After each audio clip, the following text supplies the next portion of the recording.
संजय जायसवाल।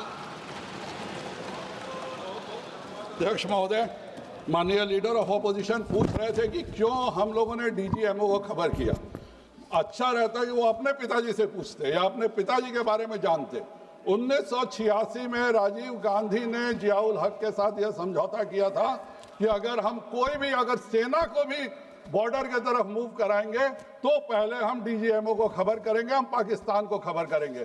तो अगर यहाँ इतना बाघ के बारे में ये कुछ बोल रहे थे, थोड़ा अपने पिताजी के बारे में भी पढ़ लिए होते तो ज्यादा अच्छा रहता। अध्यक्ष महोदय, हम लोग शांति प्रिय देश है। जब 2014 में माननीय प्रधानमंत्री जी बने तो उन्होंने सबसे पहले पाकिस्तान के प्रधानमंत्री को इनवाइट किया। हम चाहते थे कि हम उतनी बदमाशी के बावजूद हम चाहते थे कि अच्छे से हम काम करें, लेकिन उन्होंने क्या किया? उन्होंने 2 जनवरी 2016 को पठानकोट एयरपोर्ट के बेस पर एयरबेस पर हमला किया और जब हम लोगों ने सारे सबूत दिए तो कोई कार्रवाई नहीं हुई। और उसी के बाद जब 2016 में 19 सितंबर को उरी होता है तो भारतीय सेना ने घर में घुस करके मारने का काम किया, सर्जिकल स्ट्राइक किया। जब 14 फरवरी 2019 को पुलवामा की घटना होती है तो हमने उनके घर में घुस के बालाकोट पे हवाई हमला करके उनके आतंकवादी अड्डे को नेस्तनाबूद करने का किया। और जब हमारे पायलट को गिरफ्तार किया गया तो हम उनको धमकी देके पाकिस्तान से 2 दिनों के भीतर अपने पायलट को सही सलामत भारत ले आए। यह नरेंद्र मोदी जी की जीत है। और पहलगाम के लिए का हमला जो था वह आखिरी अटैक था।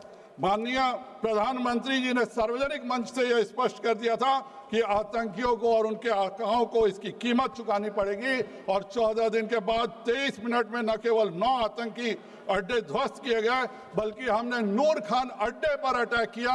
नूर खान एयरबेस पर अटैक करने का मतलब था कि हम चाहते तो कैराना हिल्स पर भी अटैक कर सकते थे, हम चाहते तो प्रधानमंत्री के पाकिस्तान के प्रधानमंत्री के भी घर पर अटैक कर सकते थे।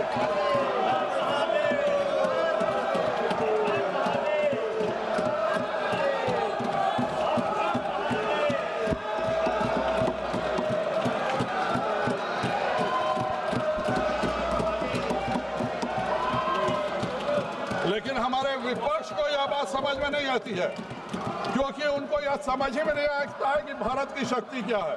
जब 2006 में ट्रेन ब्लास्ट होता है, 189 लोग मारे जाते हैं, तो भारत पाकिस्तान के साथ मिल करके आतंकवादी घटनाओं की निंदा करता है। जब 26/11 में मुंबई की घटना होती है तो भारत इसकी कड़ी निंदा करता है। अहमदाबाद में जब यूपीए में बम ब्लास्ट होता है हम कड़ी निंदा, दिल्ली सीरियल ब्लास्ट में कड़ी निंदा, वाराणसी बम विस्फोट में कड़ी निंदा, बेंगलोर में हमारे इंडियन इंस्टीट्यूट ऑफ साइंस में आतंकी हमला करके साइंटिस्ट मारते हैं, हम कड़ी निंदा करते हैं। अध्यक्ष महोदय, इतना हम लोगों ने कड़ी निंदा किया था कि बेचारा कड़ी निंदा भी सुसाइड कर ले। लेकिन जब एक बात और है, अभी राहुल गांधी जी बोल रहे थे कि इंदिरा गांधी जैसा बनो, इंदिरा गांधी जैसा बनो।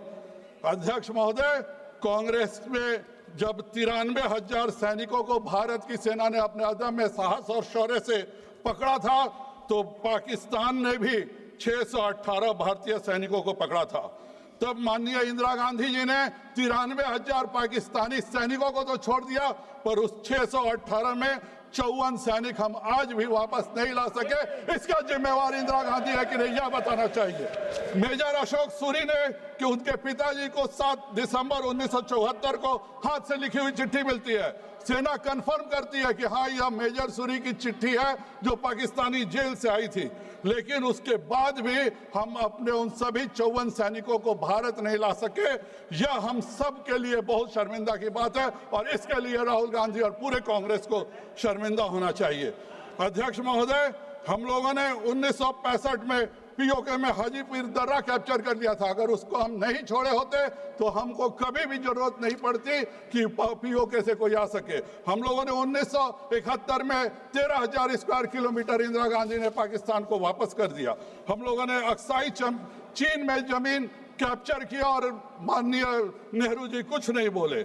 1948 में ऑल इंडिया रेडियो में जाकर के उन्होंने रोक दिया कि भाई इसके आगे मत बढ़ो। अध्यक्ष महोदय, मैं एक ही बात कांग्रेस पे कहना चाहूंगा, जो आज हम लोग पर टिप्पणियां हो रही थी कि वह एक समंदर खंगालने में लगे हुए हैं, हमारी कमियां निकालने में लगे हुए हैं। जिनकी खुद की लंगोटियां तक है फटी हुई, वह हमारी पगड़ी उछालने में लगे हुए हैं। बहुत बहुत धन्यवाद।